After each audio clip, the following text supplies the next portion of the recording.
നേപ്പാളിലെ MS തൃപ്പൂണിത്തുറ ചിന്തിക്കാൻ പറ്റിയിട്ടുണ്ടോ? അതാ പടത്തിന്റെ brilliance. Rest of the India maybe it's Roja, Rahman എന്ന് പറഞ്ഞ റോജയാണ്, പക്ഷെ നമുക്ക് യോധയാണ്. അത് ഭയങ്കര പ്രിയദർശൻ മൊമെന്റ് ആ, പക്ഷെ അതെങ്ങനെ ഒരു സംഗീത സിനിമയ്ക്കകത്ത് വന്നതെന്നുള്ള ഇപ്പോൾ ആലോചിക്കുമ്പോൾ ഭയങ്കര അത്ഭുതമാണ്. ഈ താനാന എങ്ങനെ ഇത്രയും നൊസ്റ്റാൾജിയ ഇൻഡ്യൂസ് ചെയ്യുന്ന മ്യൂസിക് ക്രിയേറ്റ് ചെയ്യാൻ പറ്റും. ഓടാ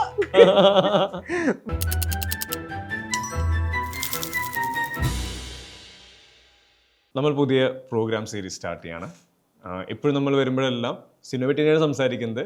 പക്ഷെ ഇത്തവണ നമ്മൾ സംസാരിക്കുന്നത് നമ്മൾ ഇൻസ്പയർ ചെയ്തിട്ടുള്ള, പ്രത്യേകിച്ച് ചന്തുവിനെ ഇൻസ്പയർ ചെയ്ത 2 പ്രധാനപ്പെട്ട സിനിമകൾ, കോണ്ടാക്റ്റും യോധയും. 2 എക്സ്ട്രീമിൽ നിൽക്കുന്ന, 2 ജോണറിൽ നിൽക്കുന്ന, 2 തരത്തിൽ എൻ്റർടൈൻ ചെയ്യിപ്പിച്ച സിനിമകൾ. യോധയെ പറ്റി പറയുമ്പോൾ ഉറപ്പായിട്ടും ആ പേര് പറയുമ്പോൾ തന്നെ പല വിഷ്വല്, പാട്ട്, ഈ പറഞ്ഞ ലുക്സ്, അക്കുസോട്ടോ, ഇതെല്ലാ ആൾക്കാരുടെ മനസ്സിലൂടെ വരുന്നുണ്ടോ? എന്താ ചന്ദന മനസ്സിൽ വരുന്നത് യോധ? അച്ഛൻ ഗൾഫിൽ നിന്ന് വന്നപ്പോൾ, അച്ഛനാണ് ഈ ഫിലിം ബഗ് ആദ്യമായിട്ട് വരുന്നത് തോന്നുന്നു. പുള്ളിക്ക് ഗൾഫിൽ സ്റ്റുഡിയോ ആയിരുന്നു. അപ്പം തിരിച്ചു വരുന്ന വഴിക്ക് അപ്പുറത്തെ റൂംമേറ്റിൻ്റെ കാസറ്റ് കടയിലെ കാസറ്റ്സും കൊണ്ട് ഒരു വശം വരുന്നത്, ഒരു ട്രങ്ക് പെട്ടി നിറയെ കാസറ്റ്സ്. അപ്പോൾ അതിലുണ്ടായിരുന്നു യോധ. അപ്പോൾ അറബിക് സബ്ടൈറ്റിലൊക്കെ ഉള്ള യോധയില്ലേ, പണ്ടത്തെ VCR-നകത്തുള്ള അതായിരുന്നു എന്ന് തോന്നുന്നു ആദ്യം കാണുന്നത്. അപ്പോൾ അത് ആ അവധിക്ക് ഉള്ളിൽ പോയി കഴിഞ്ഞ സമയത്തും എന്നെ പിന്നെ ഫോൺ ചെയ്യുമ്പോൾ അക്കൂസോട്ട് എന്നൊക്കെ വിളിക്കും. അപ്പോൾ എനിക്കതാണ് ആദ്യത്തെ ഒരു ഓർമ്മ. അപ്പം എനിക്ക് തോന്നുന്നു ആ സമയത്ത് അച്ഛനങ്ങനെ വിളിക്കാൻ തോന്നിയത് കൊണ്ട് തന്നെയാണ് തോന്നുന്നു എനിക്കതിന് ഭയങ്കര റെവനൻസ് ഉണ്ട് ത്രൂ ഔട്ട് എൻ്റെ ലൈഫിൽ. പക്ഷേ ആസ് എല്ലാ മലയാളീസിനെ പോലെ, എസ്പെഷ്യലി 90s കിഡ്സിനെ പോലെ ഭയങ്കര ഫേവറേറ്റാണ്. ഭയങ്കര ഫേവറേറ്റ് എന്ന് പറയുമ്പം ഞാൻ നേരത്തെ പറഞ്ഞിരുന്നല്ലോ, ഈ ക്വസ്റ്റ്യൻ ചോദിച്ചിട്ട് എന്നെ വിളിച്ചുകൊണ്ടിരിക്കുമ്പോൾ ഞാൻ യോധ കണ്ടുകൊണ്ടിരിക്കുക. അപ്പം ഏത് പടം പറയുമെന്ന് പറഞ്ഞപ്പം ഞാൻ എൻ്റെ ആത്മാവിനോട് കള്ളം പറയുമെന്ന് പറഞ്ഞ പോലെ ഇപ്പോൾ യോധ പറഞ്ഞില്ലെങ്കിൽ നമുക്ക് നീ നേരത്തെ പറഞ്ഞ പോലെ എല്ലാ സമയത്തും എല്ലാ റിലീഫും കണ്ടെത്താൻ പറ്റുന്ന ഒരു സിറ്റുവേഷനാണ് യോധ എന്ന് പറയുന്നത്. ഭയങ്കര സ്വീറ്റ് സ്പോട്ടാണ്. ഇപ്പം സിനിമയുടെ സെറ്റിങ്ങിൽ തന്നെ 2 ലാൻഡ്സ്കേപ്പ്, അവിടെ തന്നെ കമേഴ്ഷ്യൽ ഫ്ലേവേഴ്സ് എവിടെയും വീഴാതെ ഒരു ഫാൻറ്റസി, ഒരു ഫെത്തർ ടച്ച് പോലെ അതും പ്ലേസ് ചെയ്യുന്നുണ്ട്. എന്നാൽ ഹ്യൂമർ എവിടെയും ലൂസ് ആവുന്നില്ല. ആളുകൾ കണക്റ്റ് ആവണം. എത്രയൊക്കെ കഥയുടെ ഡൈമെൻഷൻ വലുതായാലും കാണുന്ന പ്രേക്ഷകർ എൻ്റർടൈൻ ചെയ്ത് ഇരിക്കുക എന്നുള്ളത് എനിക്ക് പേഴ്സണലി അതാ യോധയുടെ ഒരു, അതായത് ബേസിക് സ്ട്രക്ചറിൽ ഇതെല്ലാം കൃത്യമായിട്ട് അങ്ങനെ കുക്ക് ചെയ്തെടുത്ത ഭയങ്കര ഫ്ലേവർഫുൾ ആയിട്ടുള്ള ഫുഡ് പോലെ. എനിക്ക് തോന്നുന്നു ഞാൻ ആദ്യമായിട്ട് സിനിമോട്ടോഗ്രാഫിയും സൗണ്ട് ഡിസൈനും ശ്രദ്ധിച്ച പടം രാത്രിയിൽ സ്വപ്നം കണ്ടിട്ട് ആദ്യമായിട്ട് പുള്ളി റൂമിൽ മറിഞ്ഞു വരുന്നു നാട്ടിൽ. അപ്പം മറ്റേ ഫുൾ കാറ്റൊക്കെ അടിച്ചിട്ട് സീനുണ്ട്. അപ്പം എനിക്ക് തോന്നുന്നു എന്തോ ഒരു ഡിഫ്യൂഷൻ ഫിൽറ്റർ യൂസ് ചെയ്തിട്ടുണ്ട്, എഡ്ജിലൊക്കെ നല്ല തിളക്കമുണ്ട്. അപ്പോൾ ആദ്യമായിട്ട് ഞാൻ ശ്രദ്ധിക്കുന്നത്, ഇത് കാണുമ്പോൾ ഒരു പ്രത്യേക ഒരു സറിയലിസ്റ്റിക് ആയിട്ടൊരു ഫീൽ ഉണ്ട്, ഒരു ഹൊറർ, എന്തോ ഒരു സൂപ്പർ നാച്ചുറൽ എലമെന്റ് ആ സീനിലുണ്ട്, ആ ഷോട്ടിലുണ്ടെന്ന് എനിക്ക് എപ്പോഴും തോന്നാറുണ്ടായിരുന്നു. അതിൽ നിന്നായിരിക്കും മേ ബി ആരാണ് സന്തോഷ് ശിവൻ എന്നൊക്കെ നമ്മൾ അന്വേഷിക്കാൻ പോയതും. അതേ സമയത്ത് തന്നെ ഈ അവിടെ എത്തിക്കഴിഞ്ഞിട്ട് നമ്മളുടെ എന്താണ് ഈ സ്റ്റോറി അല്ലെ, എങ്ങനെയാണ് ഇയാളെ കീഴ്പ്പെടുത്തുന്നതൊക്കെ ഒരു മലയാളി മോങ്ക് ഇവരോട് എക്സ്പ്ലെയിൻ ചെയ്ത് കൊടുക്കുന്ന സീനകത്ത് ഇതുപോലെ നാട്ടിലോട്ട് എന്തോ കട്ട് ചെയ്യുന്ന ഒരു മാച്ച് കട്ട് ഉണ്ട്. അപ്പോൾ അതിൽ നേരെ ഹിമാലയസിൽ നേരെ കട്ട് ചെയ്യുന്ന നേരെ മരങ്ങളിലേക്ക്, തെങ്ങിലേക്ക് കട്ട് ചെയ്യുന്നു. അപ്പോൾ ഒരു കാറ്റിന്റെ സൗണ്ട് ഉണ്ട്. അതൊക്കെ ഭയങ്കര ഓർമ്മയാണ്, ഭയങ്കര ഐക്കോണിക് ആണ് അതൊക്കെ. അതിൽ ഈ ആളുകൾക്ക് ഈ ഒരു കഥ പറഞ്ഞു കൊടുക്കണം, ആ കഥ അത്രയും ജനകീയമാവണം, ആൾക്ക് അതിലുള്ളൊരു ഇഷ്ടം തോന്നണമെങ്കിൽ പ്ലേസ് ചെയ്യുന്ന ആക്ടേഴ്സ് ഭയങ്കര ഇമ്പോർട്ടൻ്റ് ആണല്ലോ. ഇപ്പോഴും സ്റ്റിൽ ഒരു റീപ്ലേസ്മെന്റ് നമുക്ക് ആലോചിക്കാൻ പറ്റാത്ത പോലെയാണ് ഇവരെല്ലാവരും. നമ്മൾ ഏറ്റവും കൂടുതൽ മറ്റേ പാടിപ്പതിഞ്ഞ പഴങ്കഥ പിന്നെയും പറയുന്ന പോലെയാണ്, പാണന്റെ കഥ എന്ന് പറഞ്ഞ പോലെയാണ് യോധയെ പറ്റിയിട്ടുള്ളത് പറയുന്നത്. കാരണം നമ്മൾ അത്രയും ഡിസ്കസ് ചെയ്താണ്. എന്നാലും നാട്ടിലത്തെ സെറ്റിംഗ് എന്ന് പറയുമ്പം ഒരു പാലക്കാടൻ ബാക്ക്ഡ്രോപ്പ് ഒക്കെ കാണിച്ചിരിക്കുന്നെങ്കിലും മൊത്തം കേരളക്കാർക്ക് നൊസ്റ്റാൾജി അടിക്കുന്ന പോലത്തെ ഒരു ബാക്ക്ഡ്രോപ്പ്, അതായത് വളരെ ഇന്നസെന്റ് ആയിട്ടുള്ള റൈവലറീസ്. അപ്പോൾ ആ റൈവലറിക്കകത്തൊന്നും മറ്റേ ഒരാളെ മറ്റേ കൊല്ലണമെന്നോ ഉപദ്രവിക്കണമെന്നോ അങ്ങനത്തെ ഒരു ചിന്താഗതിയൊന്നും അല്ലല്ലോ. മറ്റേ മാക്സിമം പിടിച്ചിട്ട് ചെറിയ കയ്യൊക്കെ പിടിച്ചിരിക്കുന്നു, ഞാൻ പോയി സൂചിച്ചിട്ട് വരാം എന്ന് പറയുന്ന സാധനങ്ങളൊക്കെ അല്ലേ ഉള്ളൂ. അപ്പം അത് കാണുമ്പോൾ തന്നെ നമ്മളുടെ എന്താ പറയാ, കുടുംബത്തിലുള്ള കസിൻസുമായിട്ടൊക്കെ ഈ മൂവീസൊക്കെ എപ്പോഴും എനിക്ക് തോന്നുന്നു കാസറ്റിന്റെ ഒക്കെ ഏജിൽ എല്ലാ സമ്മർ വെക്കേഷൻസിനും നമ്മൾ കസിൻസിലാണ് ഒരുമിച്ച് കണ്ടതും കൂടിയാണ്. അപ്പൊ ഇതിന്റെ ഓർമ്മകൾ എന്ന് പറയുന്നത് മൊത്തത്തിൽ ആ ഒരു മണോ, നമ്മൾ പഴയ ബുക്ക് മറിച്ച് നോക്കും സ്മെൽ എന്ന് പറയുന്ന പോലെ ഇത് എനിക്ക് എൻ്റെ ഫേവറേറ്റ് ആയിട്ടൊരു കസിൻ ഉണ്ട്, ഉണ്ണിയേട്ടൻ എന്ന് വിളിക്കുന്ന. പുള്ളിയൊക്കെ എനിക്ക് ആലോചിക്കുമ്പോഴും ഇതിൻ്റെ ഒക്കെ റെവനൻസാണ്. കാരണം ആദ്യമായിട്ട് ഈ ഭയങ്കര രസമുള്ള ഡ്രസ്സുകളാണ് ഇട്ടേക്കുന്ന, ഫുൾ കോസ്റ്റ്യൂംസ്. പിന്നെ അതും പ്രത്യേകിച്ച് അപ്പുക്കുട്ടനൊക്കെ ഡ്രസ്സ് അടിപൊളിയാണ്. അപ്പോൾ ആ രീതിയിലത്തെ ഡ്രസ്സും ഈവൻ ഞാൻ പറയാം, എനിക്ക് യോധയിൽ ഇപ്പോൾ ടൈപ്പ് ടീഷർട്സ് വേണം എന്നൊക്കെ അച്ഛനോട് പറയായിരുന്നു. അപ്പുക്കുട്ടൻ്റെ ഡ്രസ്സ്, അപ്പുക്കുട്ടനാണ് ഏറ്റവും കൂടുതൽ ടീഷർട്ട്. അപ്പോൾ അതൊക്കെ പറയായിരുന്നു. അപ്പോൾ അതൊക്കെ ഓർമ്മയാണ്, കാരണം ഇതൊക്കെ റെഫറൻസ് ആണ്. അപ്പം എനിക്കൊന്നൊരു പോപ്പുലർ കൾച്ചർ റെഫറൻസ് എന്നുള്ള രീതിയിൽ മറ്റ് പല ഡിസ്കസ് ചെയ്യുന്ന ഐക്കോണിക് മൂവീസിനേക്കാൾ ഒരു സ്ഥാനം യോധയ്ക്കുണ്ട്. അതും ഗിവൺ അതൊരു ഭയങ്കര എക്കാലത്തെ മികച്ചൊരു ബ്ലോക്ക് ബസ്റ്ററോ അല്ലെങ്കിൽ ഇപ്പോൾ ചിത്രം അത് എത്രയോ വലിയൊരു ബ്ലോക്ക് ബസ്റ്ററും ആ രീതിയിൽ നോക്കുമ്പം അതിനെ സപ്പോർട്ട് ചെയ്യുന്ന ഒരു കണക്കുകളുണ്ട്. പക്ഷേ ഇത് പ്യുവർ നൊസ്റ്റാൾജിയ ഫീലിങ്സിലാണ് യോധ എക്സിസ്റ്റ് ചെയ്യുന്നതെന്ന് തോന്നുന്നു അല്ലേ? സത്യം എനിക്ക് അതിൽ തന്നെ ഇപ്പോൾ ഫസ്റ്റ് അവിടെ ചെന്ന് കഴിഞ്ഞിട്ട് ഒരു തരത്തിലും ലാലേട്ടൻ്റെ എവിടെ താമസിക്കണം, എന്ത് ചെയ്യണം, പുറത്തായല്ലോ. അവിടെ ഇയാളെടുത്ത് നമ്മൾ ഭയങ്കര ഇമോഷണലി ലോക്കമുണ്ട്. പാവം അവിടെ നിന്ന് കഷ്ടപ്പെട്ട അശോകൻ ഇവിടെ എത്തിയിട്ട് ഒന്നും ചെയ്യാനില്ല. ആ സമയത്ത് നെക്സ്റ്റ് ഈ അക്വസോട്ടോ റിംബോച്ചെ ഉണ്ണിക്കുട്ടം വരുന്ന സമയത്തേക്ക് അവിടെ കംഫർട്ട് ആവാം. പൊതുവേ ഇപ്പോഴൊരു ഒരു പ്രായത്തിൽ മുതിർന്ന ആളുകൾ നമുക്കൊരു കംഫർട്ട് വരാറുണ്ട്. എന്നാൽ ഈ പയ്യൻ വന്നു കഴിഞ്ഞ് ഇവരുടെ ഈ റാപ്പ് സോർട്ട് ഔട്ട് ചെയ്ത് കഴിയുമ്പോൾ നമ്മൾ ഭയങ്കര കൂളായി, ഇനി ഇവരെങ്ങനെയെങ്കിലും ജീവിച്ചു പോയിക്കോളും. ഉണ്ണിയപ്പം കൊടുക്കുന്ന അതെ ഉണ്ണിയപ്പം. പിന്നെ ആ മ്യൂസിക്കൽ ട്രീറ്റ്മെന്റും മ്യൂസിക്കിന്റെ കാര്യം അഗൈൻ പറയുമ്പോഴും maybe whole other rest of the India maybe it's Roja, Rahman എന്ന് പറഞ്ഞ റോജയാണ്. പക്ഷെ നമുക്ക് യോധയാണ്. എനിക്ക് തോന്നുന്നു റോജയെ പോലും അതിന്റെ മുകളിൽ വെക്കാൻ പറ്റില്ല എന്ന് എനിക്ക് തോന്നുന്നു. കാരണം ഈ വീഴാൻ പോകുന്ന ചായയൊക്കെ പുള്ളി നോക്കി തിരിച്ചു വെക്കുന്നിടത്ത് മ്യൂസിക് ഒക്കെ ഉണ്ടല്ലോ. അതേപോലെ ഐക്കോണിക് ആയിട്ടുള്ള ഫ്ലൂട്ടിന്റെ ബീജിയം അതൊക്കെ ഭയങ്കര കണക്ഷൻ. എന്റെ കുറെ റിംഗ് ടോൺ ആയിരുന്നു. പിന്നെ രാത്രി ഇത് കേൾക്കുമ്പോൾ ഭയങ്കര ഹോണ്ടിങ് ആണെന്ന് എന്റെ ഫ്രണ്ട് പറഞ്ഞപ്പോഴാണ് ഞാൻ മാറ്റി. പുള്ളിക്കാനുള്ളത് ഐ മീൻ എന്റെ ഡൽഹി വെച്ചിട്ട് റിംഗ് ടോൺ ആയിരുന്നു. അപ്പം ഈ നോർത്ത് ഇന്ത്യൻ പറഞ്ഞു ഇത് ഭയങ്കര ഏതെങ്കിലും ഹൊറർ പടത്തിനകത്തെ മ്യൂസിക് ആണോ, ഭയങ്കര അങ്ങനത്തെ ഫീൽ എന്ന് പറഞ്ഞു. അപ്പൊ അവനെ ചിലപ്പോൾ അങ്ങനെ ആയിരിക്കും കിട്ടിയിരിക്കുന്നത്. നമുക്കതല്ലല്ലോ, നമുക്ക് റിംബോച്ചിന്റെ ഫേസ് ആ ഓർമ്മ വരുന്നത്, മറ്റൊരു ഇതിൽ തന്നെ ഭയങ്കര രസമുള്ള ഹിഡൻ ഡീറ്റെയിൽസ് വരും റിവീൽ വരും. മറ്റേ മാല അതിൽ നിന്ന് കണക്ട് ചെയ്ത് അതിന് മുന്നേ മാലയുടെ സീൻ പറയുമ്പോഴാണ് മറ്റേ പോടാന്ന് ഫോട്ടോ അതെന്ത് മൊമെന്റ്. അത് എനിക്ക് തോന്നുന്നു അത് ഭയങ്കര പ്രിയദർശൻ മൊമെന്റ്. പക്ഷെ അതെങ്ങനെ ഒരു സംഗീത സിനിമയ്ക്കകത്ത് വന്നതെന്നുള്ള ഇപ്പോൾ ആലോചിക്കുമ്പോൾ ഭയങ്കര അത്ഭുതമാണ്. ഫോട്ടോയ്ക്ക് ഡബ് ചെയ്യാന്നൊക്കെ പറഞ്ഞ റാൻഡം ആയിട്ടാണ് നോക്കുന്നത്. ഈ പോട പറഞ്ഞ പോലെ മറ്റേ ഇവരുടെ അടുത്തോട്ട് അപ്പുകുട്ടൻ എൻകൗണ്ടർ ഉണ്ടല്ലോ നേപ്പാളിൽ വെച്ച്, ഇയാള് മറ്റേ ഡ്രസ് ചെയ്തിട്ട് വന്ന് ആദ്യത്തെ ഇൻട്രോ ഭയങ്കര ഹൈപ്പല്ലേ, കാല് കാണിക്കുന്നു, സ്റ്റെപ്പ് ഇറങ്ങി വരുന്നു. പിന്നെ ആ നേരത്തെ മ്യൂസിക് പറഞ്ഞപ്പോ സ്റ്റെപ്പ് തെന്നി വീഴുമ്പോ മ്യൂസിക് ഉണ്ടല്ലോ. കുട്ടൻ അതായത് ജഗതിച്ചേട്ടൻ ഇത്ര ഐക്കോണിക് ആയിട്ട് ബിജിഎം വേറെ ഇല്ലെന്ന് തോന്നുന്നു അല്ലേ? ആ മറ്റേ ഉടുക്കൂട്ടുന്ന ഭയങ്കര രസമാണ്. അത് ആ പ്രത്യേക സീനകത്ത് പുള്ളി സ്റ്റെപ്പ് ഇറങ്ങുന്നതായിട്ട് അതിനെ സിങ്ക് ചെയ്തിട്ടുണ്ട്. മ്യൂസിക്കിനെ വീഴാൻ പോകുന്നതിനകത്ത് ഭയങ്കര സിങ്ക് ചെയ്തിട്ടുണ്ട്. അതൊക്കെ നമുക്ക് ഫിലിമിന്റെ ഏജിൽ അല്ലെ നമ്മളുടെ 480 പിക്സൽസ് ഉള്ള VCRനകത്ത് എൻജോയ് ചെയ്യാൻ പറ്റിയിട്ടുണ്ടെന്ന് അറിയില്ല. പക്ഷെ എന്നാലും ഇപ്പോൾ റീ റിലീസ് ഒക്കെ ഉണ്ടെന്ന് കേൾക്കുമ്പോൾ definitely looking forward to it. കാരണം കുറച്ചുകൂടെ എൻഹാൻസ് ചെയ്തിട്ടുള്ള ഒരു വിഷ്വലിലും സൗണ്ട് സ്കേപ്പിലൊക്കെ ഇത് കാണാൻ പറ്റുമെന്ന് പറഞ്ഞാൽ മലയാളികൾ അതെ മേ ബി അവർ അന്നെടുത്ത എഫേർട്ട് ഇപ്പോഴായിരിക്കും ഡെലിവർ ആകാൻ പോകുന്നത്. ഓൾസോ ഞാൻ ഭയങ്കര പ്രതീക്ഷയുണ്ട്. AR റഹ്മാൻ മ്യൂസിക് ചെയ്തൊരു പടം റീ റിലീസ് ചെയ്യുകയാണ്. അപ്പം എനിക്ക് തോന്നുന്നു സൗണ്ട് സ്കേപ്പ് ചിലപ്പോൾ അറ്റ്ലീസ്റ്റ് പുള്ളിയുടെ ഒരു സൂപ്പർവിഷനോ അല്ലെങ്കിൽ എന്തെങ്കിലും ഒരു എക്സ്ട്രാ എലമെന്റും ക്വാളിറ്റി ഉണ്ടാവും എന്നൊക്കെ കരുതുന്നു. ശ്രീധരന്റെ അടക്കം ഒരുമിച്ചുള്ള കൊളാബറേഷൻ ആയിരുന്നല്ലോ. എനിക്ക് തോന്നുന്നു റോജയെക്കാട്ടിലും ഇപ്പം അതിലെ അൺറിലീസ്ഡ് ആയിട്ടുള്ള മറ്റേ മാമ്പൂവേ എന്ന് പറഞ്ഞ പാട്ടൊക്കെ എനിക്ക് തോന്നുന്നു ആദ്യമായിട്ടുള്ള അൺറിലീസ്ഡ് അത്രയും കൾട്ടായിട്ടുള്ള അൺറിലീസ് പാട്ടില്ലെന്ന് തോന്നുന്നു. ബിക്കോസ് ഫിലിം ടോക്സിനൊക്കെ ഇടയിൽ ഞാൻ ഡൽഹിയിലൊക്കെ വർക്ക് ചെയ്യുന്ന സമയത്ത് നമ്മളിങ്ങനെ ട്രിവിയ പറയുമല്ലോ, അപ്പോൾ പറയുന്ന ആദ്യത്തെ സാധനങ്ങളൊക്കെയാണ് ഈ സോങ് അറിയാമോ, ഇത് മറ്റേ യോധയ്ക്കകത്ത് റിലീസ് ആവാത്ത സോങ് ആണ് എന്നൊക്കെ ആദ്യം ഫിലിം ടോക്സിനിടെ സംസാരിക്കുന്നതായിരുന്നു. ഏതാ പടകാളിയുടെ അത്ര തന്നെ പോപ്പുലർ ആണ് മാമ്പൂവേ. അതെ സത്യം, എല്ലാ കൂട്ടത്തിലും ഫിലിം ബോക്സ് ആണ് എനിക്ക് തോന്നുന്നു ആദ്യം അങ്ങോട്ടും ഇങ്ങോട്ടും ഷെയർ ചെയ്യുന്ന ട്രിവിയൊക്കെ മാമ്പൂവേ ഉണ്ട്. കണ്ണ് കാണാത്ത സമയത്തേക്ക് അവിടുന്ന് ട്രെയിൻ ചെയ്യുന്ന മൊമെന്റ്സ് ഉണ്ടല്ലോ. നമ്മൾ മേ ബി ഇതിനു മുന്നേ പല ഹോളിവുഡ് സിനിമകൾ കണ്ടിട്ടുണ്ടാവാം. അതിൽ ഈ പറഞ്ഞ ഹീറോ ഒറ്റയ്ക്ക് പൊരുതി കഷ്ടപ്പെട്ട് 1 vs many ഫോർമുലയിൽ വർക്കൗട്ട് ചെയ്തിട്ടുള്ളത്. ഇവിടെ ഇത്ര നേരം ചിരിച്ച് കളിച്ച് എൻ്റർടൈൻ ചെയ്യിച്ച ആൾക്കാണ് ഈ പ്രശ്നം പറ്റിയിട്ടുള്ളത്. അവിടെ നിന്ന് ട്രെയിൻ ചെയ്യുമ്പോൾ നമ്മൾ ഓക്കെയാണ്, ഇതെങ്ങനെ ബാറ്റിൽ ചെയ്യാൻ പോകുന്നതാണ്. അവിടെ ചെന്ന് സൗണ്ട് വെച്ചിട്ടുള്ള ഫുൾ പ്ലേ അത് എനിക്കൊന്ന് തിയേറ്ററിൽ കാണാൻ പറ്റിയിട്ടില്ല. അത് ഭയങ്കര മൊമെന്റ് ആയിരിക്കും. എന്നാൽ അതിന്റെ ആ മ്യൂസിക്കൽ സെറ്റിംഗ് ഒക്കെ, ആ വണ്ടി എടുത്ത് പോയി കിടക്കുമ്പോൾ ആ മാസ്ക് കിടക്കുന്ന സീനിലൊക്കെ ഉള്ള ഒരു കട്ടൊക്കെ നിലത്ത് കിടക്കുന്നത്, അവിടെ നിന്നൊക്കെ ആ മ്യൂസിക് ട്രീറ്റ് ചെയ്തേക്കുന്നതും, ഈവൻ ഇങ്ങോട്ടേക്ക് വാളെടുത്ത് എറിയുമ്പോൾ ആ വാളെടുത്ത് തിരിച്ചറിഞ്ഞിട്ട് അതൊന്ന് കുത്തുന്ന സമയത്ത് നോക്കുന്നു.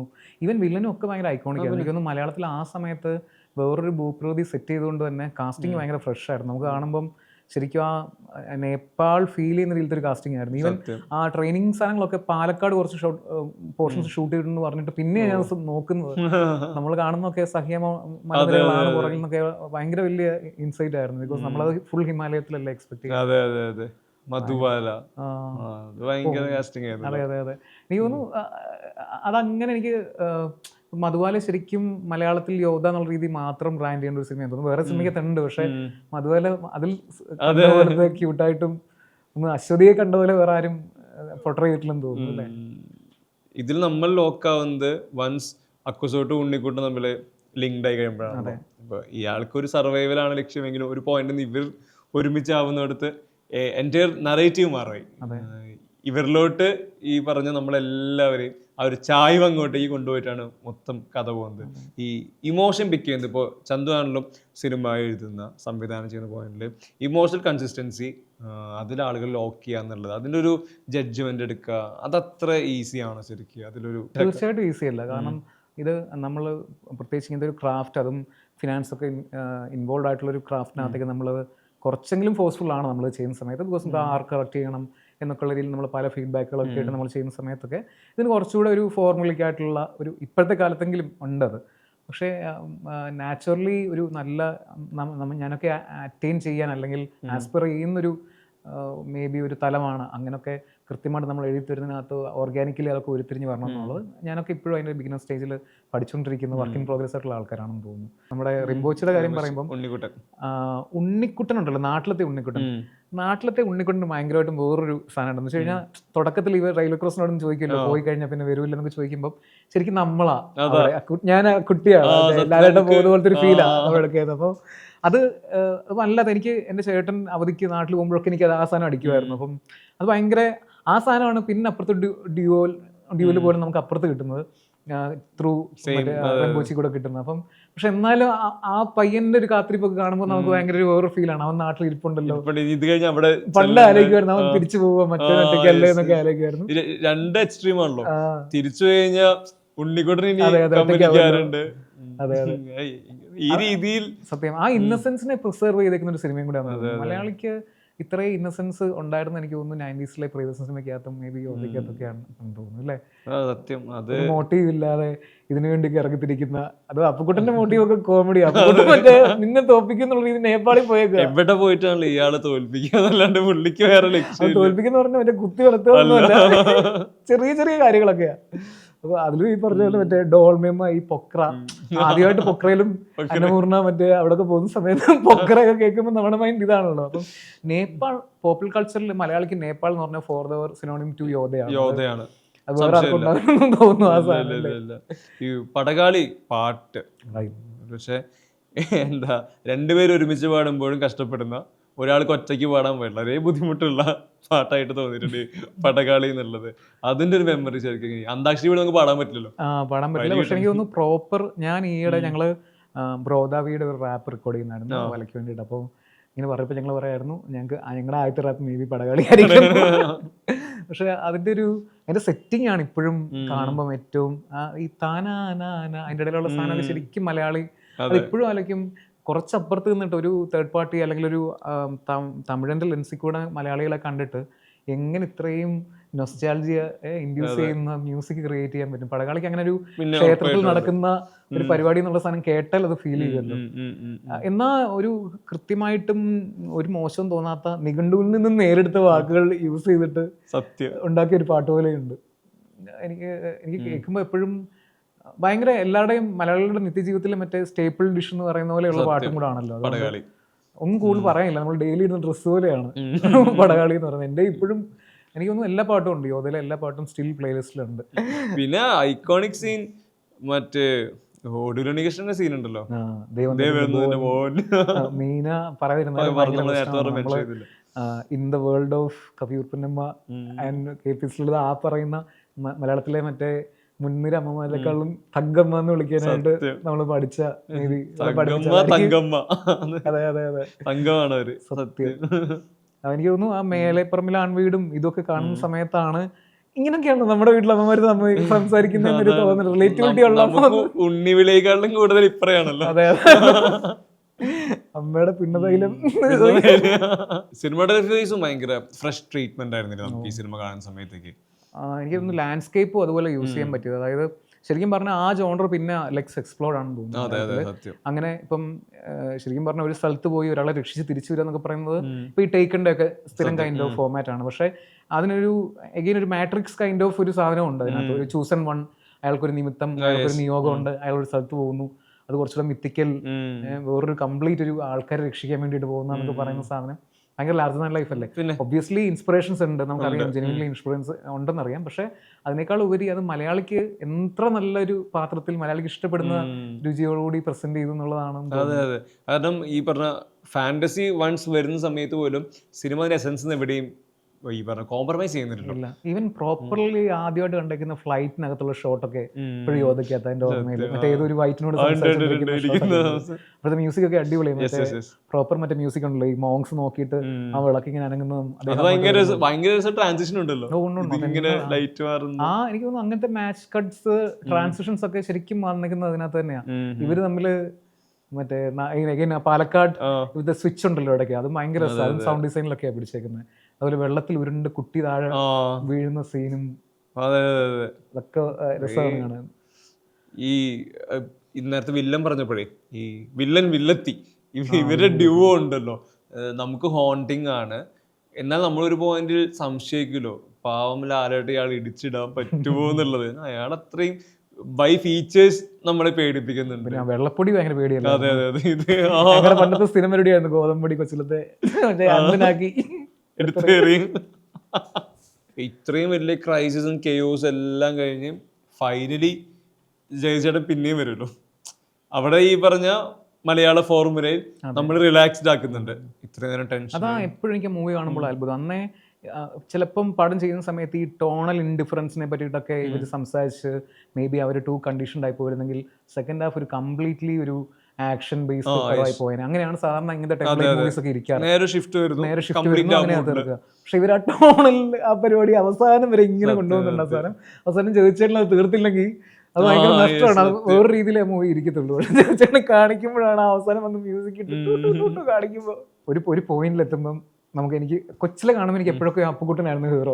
ഞാൻ ആലോചിക്കുന്നു പാവ അപ്പുക്കുട്ടൻ അവിടെ, അപ്പുക്കുട്ടൻ എന്താ മൈൻഡ് ചെയ്യാത്ത. ലാസ്റ്റ് വിചാരിക്കുന്നു അപ്പുക്കുട്ടൻ വാരിയറെങ്കിലും ആയല്ലോ, അത്രയും ഒരു തോൽവിയായിട്ട് കാണിച്ചിട്ടില്ലല്ലോ പുള്ളിയെ. ലാസ്റ്റ് പുള്ളി ഒരു ഒപ്പത്തിനൊപ്പം പിടിച്ചു നിന്നല്ലോ എന്നുള്ളൊരു സാധനം.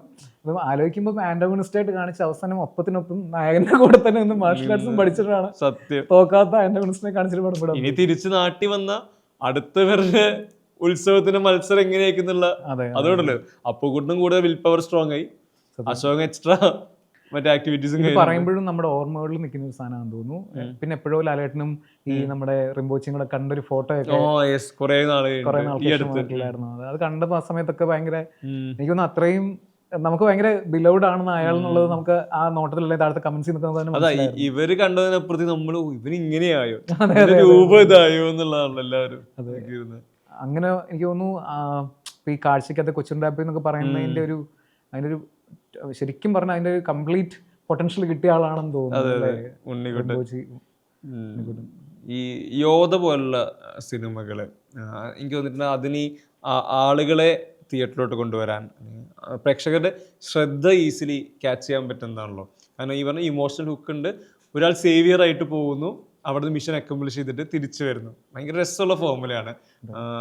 രസമായിട്ട് എക്സിക്യൂട്ട് ചെയ്ത് കഴിഞ്ഞാൽ ഈ പറയുന്ന പോലെ മറ്റേ പണം വാരി ചിത്രങ്ങളിലും കമേഴ്ഷ്യൽ വാല്യൂവിലും മുന്നിൽ നിൽക്കാൻ പറ്റുന്ന ടൈപ്പ് ഓഫ് സിനിമയാന്ന് തോന്നിയിട്ടുണ്ട്. ഇത്തരം സിനിമകൾ ഇപ്പം നമ്മളധികം കാണുന്നത് നേരത്തെ പറഞ്ഞാൽ ലെസ് എക്സ്പ്ലോർഡ് ജോൺറേ തോന്നിയിട്ടുണ്ട്. ചന്ദുവിൻ്റെ എപ്പോഴും പ്ലാനിൽ ഇങ്ങനൊരു സിനിമ 2012 നമ്മൾ തിരയുടെ ഒക്കെ സമയത്ത്, വിനീതേട്ടൻ തിരയൊക്കെ ചെയ്യുന്ന സമയത്ത് ഞാൻ ആലോചിച്ചിട്ടുണ്ട്. കാരണം ആ സമയത്ത് നമ്മളൊക്കെ ഈ ടേക്കൺ ഫീവറിലൊക്കെ ഉള്ള സമയമായിരുന്നല്ലോ. ടേക്കണൊക്കെ വന്ന സമയം ആ ജോണറിനെ ഒന്നുകൂടെ റീഇൻട്രൊഡ്യൂസ് ചെയ്ത സമയമായിരുന്നു.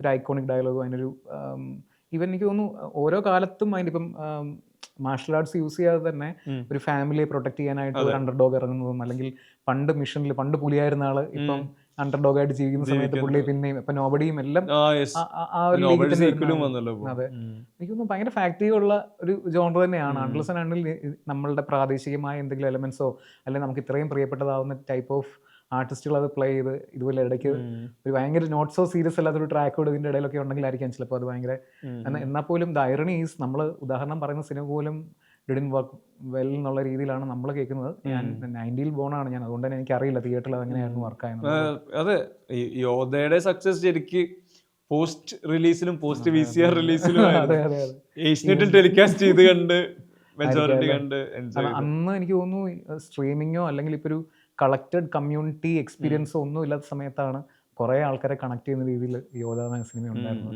അതിന് വേറൊരു തലം ഉണ്ടെന്ന് തോന്നുന്നു. കാരണം ഇപ്പോ ഒരു മൂവിയെ ഇപ്പം നീലാകാശം ജസ്റ്റ് നമ്മുടെ സ്ട്രീമിങ്ങിന് മുമ്പ് വന്ന പരിപാടിയാണ്. ബട്ട് റോയൽ എൻഫീൽഡ് അല്ലെങ്കിൽ നമ്മുടെ ട്രിപ്പിംഗ് എന്ന് പറഞ്ഞൊരു പരിപാടിയെ മൊത്തത്തിൽ ജനകീയമാക്കാനായിട്ട് ഒരു ജനറേഷനെ പിക്കപ്പ് ചെയ്യാൻ ഇൻഫ്ലുവൻസ് ചെയ്യാൻ പറ്റിയിട്ടുണ്ട്. അപ്പൊ അതേപോലെ എനിക്ക് തോന്നുന്നു നമ്മളുടെ നൊസ്റ്റാൾജിയെ കറക്റ്റ് ആയിട്ട് ഇങ്ങനെ ചേർത്ത് പിടിക്കാൻ പറ്റിയിട്ടുണ്ടെന്ന് തോന്നുന്നു. കേരളത്തിൽ കുറച്ചേ കാണിച്ചിട്ടുണ്ടെങ്കിലും ഭയങ്കര കേരളീയമായ സിനിമ നമുക്കെല്ലാം നമുക്ക് അറിയുന്ന സ്ഥലമായി മാറി. അതെ അതെ, നേപ്പാൾ എന്ന് പറഞ്ഞാൽ അതൊരു വേറെ തന്നെ എൻറ്റിറ്റി അല്ല. ഞങ്ങൾ എപ്പോഴോ പണ്ട് സംസാരിക്കുമ്പോൾ എന്നോട് പറഞ്ഞിട്ടുണ്ടോ, നിനക്ക് എപ്പോഴെങ്കിലും നേപ്പാളിലെ MS തൃപ്പൂണിത്തുറ ചിന്തിക്കാൻ പറ്റിയിട്ടുണ്ടോ? അതാ പടത്തിന്റെ ബ്രില്യൻസ്. അത് ഭയങ്കര പുള്ളി ആ ഡ്രസ്സൊക്കെ ഇട്ടിട്ട് നടക്കുമ്പോ നിനക്ക് എന്ത് വേണം, നീ ആരാണ്? ആക്ഷൻ കോറിയോഗ്രഫി എന്നുള്ളതും ഭയങ്കര ബെസ്റ്റ് ആയിരുന്നല്ലോ. ബെസ്റ്റ് ആയിരുന്നു.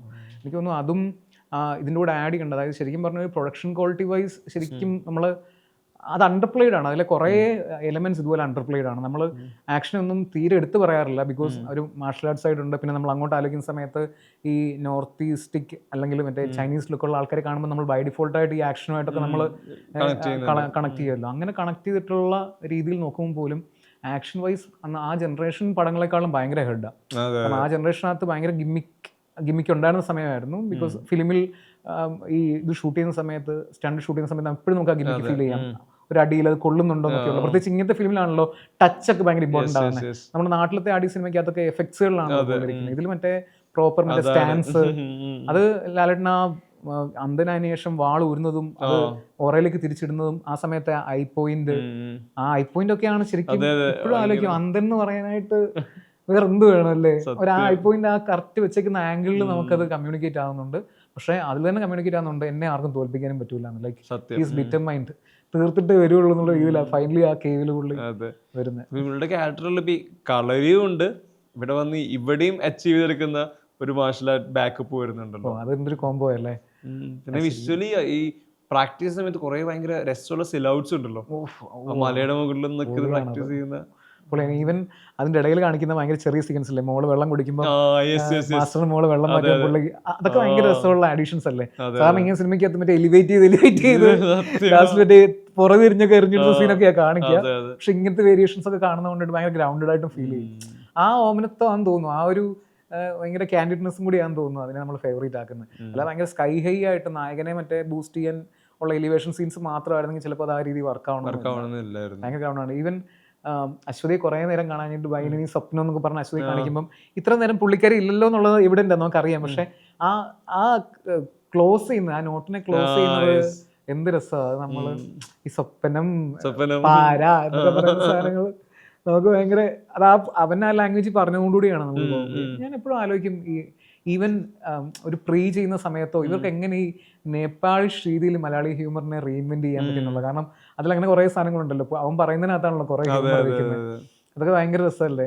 ഇന്നത്തെ കാലത്താണ് കോൺഫിഡൻസും സമ്മതിക്കണല്ലോ അവിടെ പോയിട്ട് അങ്ങനെ സാധനം പുൾ ഓഫ് ചെയ്യാന്ന് പറയുന്നത്. അങ്ങനെ എനിക്ക് തോന്നുന്നു. അങ്ങനെ ഇപ്പം ഈ love in Singapore, maybe Lal അമേരിക്കൽ എന്നൊക്കെ പറഞ്ഞ പടം പൂർണ്ണമായിട്ടും അർബൻ സെറ്റിങ്ങിൽ, അർബൻ ബാക്കപ്പിൽ, അല്ലെങ്കിൽ ഇപ്പോൾ ഒരു അമേരിക്കയിൽ ഒരു സ്ഥലത്ത് ചെന്ന് ഇറങ്ങുമ്പോൾ അവിടെ നമുക്ക് മേ ബി റിസോഴ്സസും ഫെസിലിറ്റേഷനും ഒക്കെ പൂർണ്ണമായിട്ടും കിട്ടുമല്ലോ.